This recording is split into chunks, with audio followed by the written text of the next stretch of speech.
என் முதற்கண் வணக்கத்தை தெரிவித்துக் கொண்டு என் உரையை துவங்குகிறேன். வேளாளன் சிறை புகுந்தான், தமிழகத்தார் மன்னன மீண்டான் என்றே கேளா கதை உரைவி கேட்பாய் வருந்தலை என் கேள்வை கோவை. இந்திய வரலாற்றில் ஏன் உலக வரலாற்றில் வ.உ.சி.க்கு நிகரான தியாக உள்ளம், விடுதலை உணர்வு கொண்ட ஒரு தலைவர் இன்னும் இந்த மண்ணில் பிறக்கவில்லை.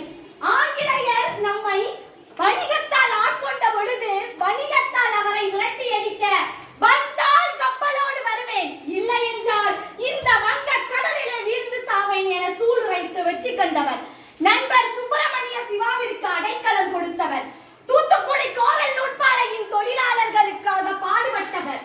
சதையை துண்டு துண்டாக்கிடும் எண்ணம் சாயுமோ நீதி ஓயுமோ, இதயத்துள்ளே இலங்கு மகாசக்தி இகுமோ, நெஞ்சம் வெகுமோ, அக்கடி குன்றொன்று கண்டேன் அதை யாங்கோரு காட்டினில் பொந்திடை வைத்தேன், வெங்கு தனித்தது காடு தனல் வீரத்தில் குஞ்சென்று முப்பென்று உண்டோ என்ற பாரதியின் வரிகளும் வ.உ. சிதம்பரனாரின் வீர பேச்சுகளும் நாட்டு மக்களுக்கு விடுதலை உணர்வை ஊட்டியது.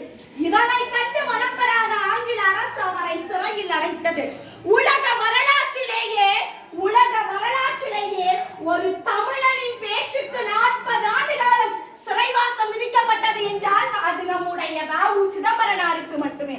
1908ஆம் ஆண்டில் ராஜ துரோக வழக்கில் நம்முடைய சிதம்பரனார் கைது செய்யப்படுகிறார்.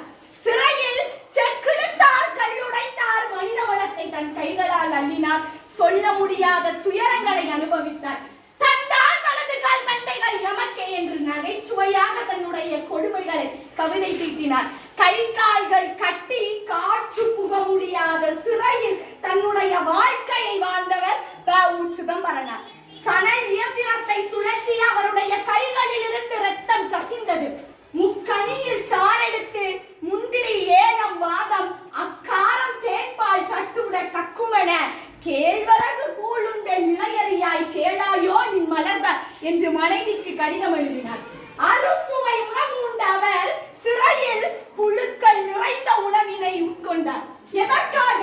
வீர விடுதலைக்காக, நாட்டு மக்களின் விடுதலைக்காக பாடுபட்டவர் வ.உ. சிதம்பரனார். அவரை சிறை அதிகாரி ஒரு முறை அழைத்த போது, நீ யார் என்னை அழைப்பதற்கு, நீ யார் என்னை அழைப்பதற்கு, உன்னை விட பெரியவனுடன் பேசிக் கொண்டிருக்கிறேன் என்று திருவாசகத்தை படித்தார்.